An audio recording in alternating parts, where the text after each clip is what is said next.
سورہ البقرہ کی آیت نمبر 164 کے حوالے سے ہم انشاءاللہ گفتگو کریں گے۔ ہمارے کل کے درس میں جو آخری آیت تھی وہ تھی وَإِلَٰهُكُمْ إِلَٰهٌ وَاحِدٌ، اے لوگو تمہارا جو معبود ہے وہ معبود واحد ہے، یعنی ایک اکیلا رب ہے جو لائق پرستش و عبادت ہے۔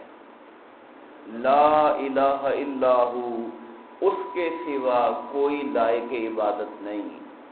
هو الرحمن الرحیم، اور وہ سب سے بڑھ کر رحم فرمانے والا اور نہایت مہربان ہے۔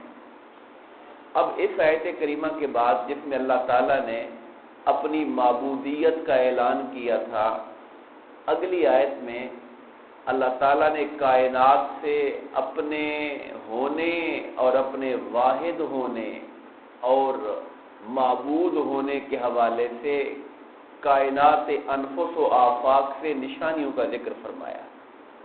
ارشاد فرمایا ان فی خلق السماوات والارض، بے شک زمین و آسمان کی تخلیق میں، یعنی آسمان کا جو بنانا ہے، اللہ تعالیٰ نے کائنات کی مختلف چیزوں کے نام لیے اور نام لے کر آخر میں جا کے فرمایا لآیات لقوم یعقلون، ان سب چیزوں میں عقل رکھنے والی قوم کے لیے، غور و فکر کرنے والی قوم کے لیے، سمجھ بوجھ سے کام لینے والی قوم کے لیے نشانیاں ہیں۔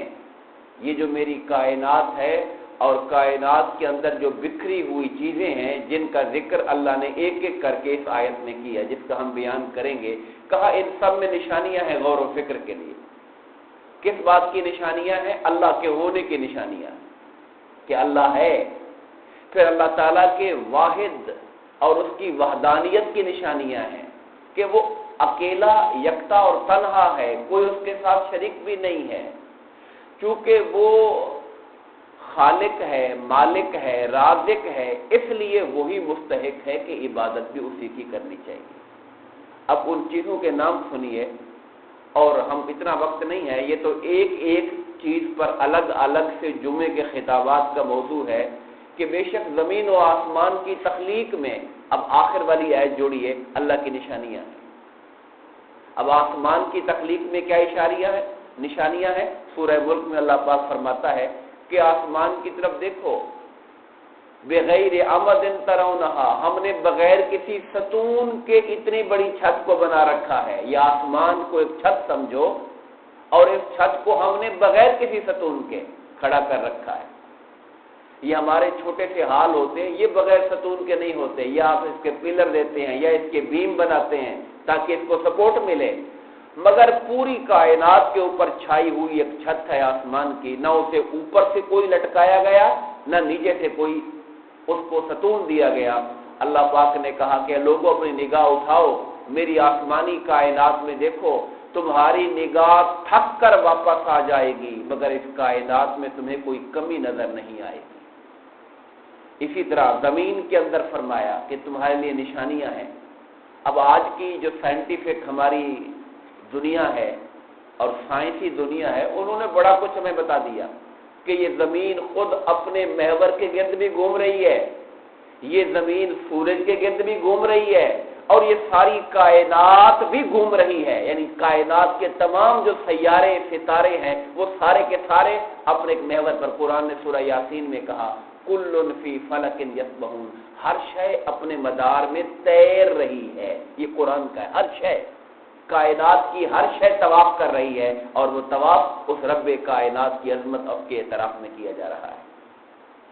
پھر زمین کے اندر معدنیات ہیں، زمین کے اندر جنگلات ہیں، زمین کے اندر سمندر ہیں، میدان ہیں، ریگستان ہیں، ہر چیز اس کے اندر نشانیاں ہیں ہمارے لیے۔ واختلاف اللیل والنہار، اور گردش لیل و نہار میں، رات اور دن کے آنے جانے میں تمہارے لیے نشانیاں ہیں۔ ابھی ہم رات گزار کے آئے، صبح کی پو پھٹ رہی ہے اور ہم دن کے اندر سفر کر رہے ہیں، مغرب کا وقت آئے گا، غروب آفتاب، کہا یہ راتوں اور دنوں کا آنا جانا، پھر ان کا گھٹنا بڑھنا، جون جولائی میں جا کر دن بڑا ہو گیا، راتیں چھوٹی ہو گئیں، دسمبر میں جا کر راتیں بڑی ہو گئی، دن چھوٹا ہو گیا۔ یہ نظام ہے غور و فکر کرنے والا۔ کون ہے جس کی طاقت اور اختیار سے یہ ہو رہا ہے؟ اور وہ یکتا اور تنہا ہے، چونکہ سسٹم میں یکسانیت ہے، کوئی اور بھی طاقت ہوتی تو وہ بھی اپنا انٹروین کر کے، وہ مداخلت کر کے اپنی مرضی چلانے کی کوشش کرتی، مگر صدیوں ہزارہ سال سے کائنات کا ایک نظم پر چلنا اللہ کے وحدہ لا شریک ہونے کی طرف اشارہ ہے۔ وَالْفُلْكِ الَّتِي تَجْرِي فِي الْبَحْرِ بِمَا يَنْفَعُ النَّاسَ، اور نشانیاں ہیں تمہارے لیے ان کشتیوں میں، لفظ کشتی استعمال کیا، مگر آج کے بڑے بڑے بحری جہاز، اتنے بڑے کہ جن کی 7-8 منزلیں پانی میں اور 8-10 منزلیں پانی سے اوپر، اور 600-700 میٹر اس کی لمبائی، جس کے اوپر کئی ہزار کنٹینر لاد دیے جاتے ہیں، ان کو لے کر فرمایا وَالْفُلْكِ الَّتِي تَجْرِي فِي الْبَحْرِ، اور وہ کشتیاں اور جہاز جو سمندر میں چلتے ہیں لوگوں کے نفع والا سامان لے کر، اتنا بڑا سامان، کوئی آئل کو لے کر جا رہا ہے، تیل کو لے کر جا رہا ہے، کوئی ہمارے لیے دنیا کا، ایشیا کا مال مغرب میں، مغرب کا مال ایشیا میں لے کے آ رہا ہے۔ یہ وہ چیزیں تھیں جو اگر ہم اپنی طاقت سے، جسمانی طاقت سے اٹھانا چاہتے تو شاید ہمارے لیے ممکن نہ تھا اس کو اس قدر جلد پہنچانا۔ وما انزل اللہ من السماء من ماء، اور جو اللہ نے آسمان سے تمہارے لیے بارش کی شکل میں پانی اتارا، اس میں بھی نشانی ہے، کبھی غور تو کرو یہ بارش کیسے ہوتی ہے، کہاں سے بخارات اٹھتے ہیں، کیسے جا کر اوپر یہ ٹھنڈے ہوتے ہیں، بادل کیسے بنتے ہیں، ٹنوں من پانی کا وزن لے کر بادل کیسے ٹھہرے ہوئے ہیں، انہیں کس چیز نے روکا ہوا ہے، وہ کیوں نہیں نیچے گر پڑتے؟ فرمایا اس کے اندر بھی نشانیاں ہیں تمہارے لیے۔ فَأَحْيَا بِهِ الْأَرْضَ بَعْدَ مَوْتِهَا، اور اس پانی کے ذریعے وہ زمین کے جو مردہ پن ہے، زمین کا بنجر پن ہے، اس کے ذریعے زمینوں کو شاداب کر دیتا ہے۔ وہ زمینیں جہاں پانی نہیں ہوتا بنجر ہوتی ہیں، وہ پانی اتارتا ہے اور بارشوں کی کثرت سے پہاڑوں پر بھی سبزہ اگنا شروع ہو جاتا ہے۔ کہا وہ اگاتا ہے، اس میں سے نشانی ہے تمہارے لیے۔ وَبَثَّ فِيهَا مِن كُلِّ دَابَّةٍ، اور اس نے زمین پر ہر طرح کے جاندار پھیلا دیے، کچھ وہ ہیں جن کو ہمارے لیے حلال کیا، کچھ وہ ہیں جن کو ہمارے لیے حرام کیا، کچھ جانور وہ ہیں جو ہمارے گوشت کھانے کے لیے، کچھ وہ ہیں جو سواری کرنے کے لیے ہیں، کچھ وہ ہیں جو بار برداری کرنے کے لیے، سامان ڈھونے کے لیے، ہر طرح کی سہولت کے لیے اس نے جانور پیدا کیے۔ اور صرف زمین پر ہی نہیں کیے، اس سے ایک بڑی دنیا ہے جانداروں کی جو سمندر کی تہہ کے اندر موجود ہے۔ وتصریف الرياح، اور ہواؤں کا جو چلنا ہے، اس میں بھی کبھی غور کرو، کبھی میٹھی ٹھنڈی ہوا آ رہی ہے، کبھی گرم ہوا آ رہی ہے، کبھی نرم ہے، کبھی طوفان ہے، کبھی ایسی ہے جو جسم کو راحت دے رہی ہے، کبھی وہ ہے جو چیزوں کو اکھاڑ کے پھینک رہی ہے، درختوں کو اکھاڑ کے پھینک رہی ہے۔ یہ ہوائیں کہاں سے چلتی ہیں؟ کون ہے جو ہواؤں کو حرکت دے کر چلاتا ہے اس کو؟ کوئی دنیا میں طاقت ہے جو یہ دعویٰ کرے؟ جب پورے ملکوں میں، شہروں میں حبس ہوتا ہے اور لوگوں کی جان بنی ہوتی ہے، اس وقت انسان امید لگا کے بیٹھا ہوتا ہے اوپر کہ اللہ کرے ہوا چلے تھوڑی سی تو ہماری طبیعت کو راحت آ جائے۔ وہ کون ہے جو ہواؤں کو چلا رہا ہے؟ کیا یہ اختیار حکومتوں کے پاس ہے؟ کوئی دنیا کی طاقت ہے جو ان ہواؤں کو چلاتی ہے؟ یہ اللہ ہی کی ذات ہے جو ہواؤں کو چلنے کا حکم دیتا ہے۔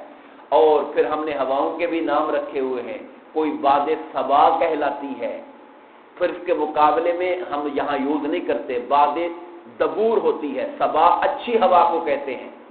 پھر عربی میں لفظ ایک ری آتا ہے، ایک ریا آتا ہے۔ ری وہ ہوا ہے جو نقصان پہنچاتی ہے، اور ریا وہ ہے جو خوشی انسانوں کے لیے راحتیں لے کر آتی ہے۔ پھر کئی ہوائیں وہ ہوتی ہیں جو باردار ہوتی ہیں، لفظ باردار کو سمجھیے، جو ایک پودے کے بیج لے کر دوسری فصلوں پہ جا کے ڈالتی ہے، دوسرے پودوں پہ ڈالتی ہے، وہ ہوائیں قرآن نے لفظ استعمال کیا لواقہا۔ جانوروں میں تو جانور آپس میں ملاپ کرتے ہیں تو پھر آگے ان کا بچے اور ان کی نسل چلتی ہے۔ یہ جو نباتاتی کائنات ہے، جڑی بوٹیاں ہیں، فصلیں ہیں، ان کے اندر ہوائیں ان کے ذرے اٹھا کے دوسرے پہ ڈالتی ہیں۔ کبھی ہم نے اس پہ غور نہیں کیا۔ خدا فرماتا ہے ہم نے کائنات کی ہر شے کا جوڑا جوڑا بنایا ہوا ہے، کھجوریں بھی جوڑا ہیں، درخت بھی جوڑا ہیں، فصلات بھی جوڑے ہیں۔ ان جوڑوں کا جو آپس کا ان کا جو تعلق ہے وہ ہواؤں کے ذریعے رب کائنات ان ہواؤں کے ذریعے ان کی ذرات کو اٹھا کے اس پہ ڈالتا ہے اور ان پودوں کو برابر فرما دیتا ہے اور پھل اس پہ لگا دیتا ہے۔ اور اس کے بعد فرمایا والسحاب المسخر بین السماء والارض، اور زمین و آسمان کے درمیان اللہ کے حکم سے مسخر جو بادل ہیں اس میں بھی نشانیاں ہیں عقل والی قوم کے لیے۔ یہ ایک آیت کریمہ ہے، مگر اس کے اندر رب کائنات نے اس کائنات کے کئی گوشے ہمارے سامنے رکھے ہیں تاکہ لوگ سوچیں، اور لفظ کیا استعمال کیا، لآیات لقوم یعقلون، عقل والی قوم کے لیے نشانیاں ہیں۔ ہمیں ویسے تو بڑی عقل ہے مال پیسہ اکٹھا کرنے کی، مگر یہ عقل ہم نے کبھی استعمال نہیں کی کہ زمین پر چل رہے ہیں اس کی حقیقت کیا ہے، فضا میں سانس لے رہے ہیں یہ ہوا کی حقیقت کیا ہے۔ ہمارے ابھی تو ہم نے اللہ نے ہمیں اس آیت میں خارجی کائنات بتائی، ہمارے اندر بھی ایک کائنات ہے، ہماری آنکھیں، ہمارا سننا، ہمارا بولنا، ہمارا سمجھنا، ہمارا سونگنا، ہمارا چکھنا، یہ ساری کائنات ہمارے اندر بھی ہے۔ اس پہ قرآن الگ سے غور کرنے کی دعوت دیتا ہے۔ دعا فرمائیے رب کائنات ہم سب کو آیات قرآنی میں غور و فکر کر کے اپنے رب کی عظمت کو اپنے دلوں میں جگہ دینے کی توفیق عطا فرمائے، آمین۔ وما علینا الا